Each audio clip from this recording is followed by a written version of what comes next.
នេះខ្ញុំមកស្រាវជ្រាវរបស់បងប្អូនអតិជនយើងមួយចំនួនធំណាដែលគាត់បានសួរខ្ញុំជាប្រភេទកូនឈើដែលយើងតចំហៀងបាទនេះគឺមើលប្រភេទកូនឈើដែលយើងតចំហៀងនេះគឺជាក្តីបារម្ភរបស់បងប្អូនផងយើងដែលគាត់មានការព្រួយបារម្ភណាគាត់ថាជាទូទៅមែកឈើដែលតចំហៀងចេះពេលដែលវាដុះធំទៅវាហែកបាក់តែម្ដងវាហែកបាក់តែហ្មងវាអត់ជាប់គ្នាទេណាវាអត់ជាប់គ្នាទេជាក់ស្ដែងយើងមើលអញ្ចឹងនេះជាក់ស្ដែងយើងមើលអញ្ចឹងឃើញវាចេញមកចំហៀងឯងជាទូទៅប្រភេទមែកឈើបែបនេះគឺបងប្អូនផងយើងគាត់តភ្នែកបាទគាត់តភ្នែកឥឡូវខ្ញុំឲ្យមើលត្រង់តិចនេះគឺដើមជើងតម្រោផងវាបន្ទាប់មកគឺគេតចេញអញ្ចឹងអញ្ចឹងបានវាចេញមកជាមែកធំអញ្ចឹងទៅក៏ប៉ុន្តែយើងឃើញថាពេលដែលវានៅក្នុងថង់យើងដល់ហើយនោះវានៅតែអញ្ចឹងតែយើងមើលអញ្ចឹងពេលដែលយើងមើលអញ្ចឹងទៅយើងថាពេលដែលមែកវាធំវានឹងបាក់ចេញចំហៀងណាវានឹងបាក់ចេញចំហៀងគ្រប់ដើមឈើទាំងអស់ដែលក្នុងកន្លែងខ្ញុំភាគច្រើនគឺតមែកចំហៀងអញ្ចឹងទាំងអស់តត្រួយណា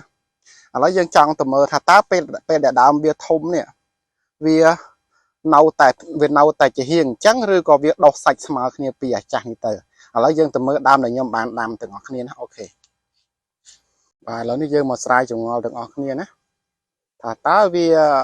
ពីដំបូងហើយវាដុះជាខ្នែងអញ្ចឹង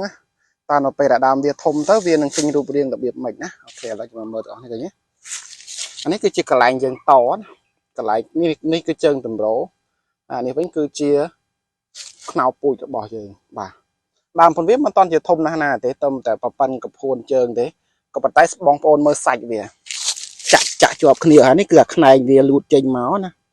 នេះឃើញណាខ្នែងលូតចេញមកបាទនេះខ្នែងលូតចេញមកបាទនេះខ្នែងលូតចេញមកឃើញទេកន្លែងនេះអានេះគឺជាកន្លែងនេះកន្លែងនេះបាទកាមេរ៉ាវាអត់សូវច្បាស់ទៅវាកង់ពលឺនេះកន្លែងនេះអាមេឃណាឃើញទេពេលដែលទៅវាជាហៀងចាវាមិនវាអញ្ចឹងពេលដែលយើងមើលដើមតូចវាចេញមកជាហៀងអញ្ចឹងតែដល់ពេលដើមវាធំទៅវាអត់ចេញជាហៀងអញ្ចឹងទេគឺវាចាក់សាច់ជាប់គ្នាអស់ហើយឃើញទេចាក់សាច់ជាប់គ្នាអស់ហើយអញ្ចឹងបងប្អូនក៏មានការព្រួយបារម្ភអីណាហ្នឹងហើយវាអត់មានចេញជាហៀងអញ្ចឹងទៅបាក់ទេបាទនេះខ្នោផងខ្ញុំដើមវាធំណាស់ហើយដាំចូលប្រហែលជា6ខែ7ខែដាំបាទអញ្ចឹងវាដុះចេញមកត្រង់ធម្មតាទេណាកុំឲ្យមានការព្រួយបារម្ភអីបាទវាដោះចេញមកសាច់វាស្មើគ្នាទេអានេះគឺរូបកូនអានេះគឺរូបពេលដែលយើងដាំឃើញទេវាខុសគ្នាអញ្ចឹងសាច់វាចាក់ជាប់គ្នាតាមធម្មតាទេណាកុំឲ្យមានការព្រួយបារម្ភថាវានៅតែជាហៀងអញ្ចឹងវាបាក់ណាអរគុណ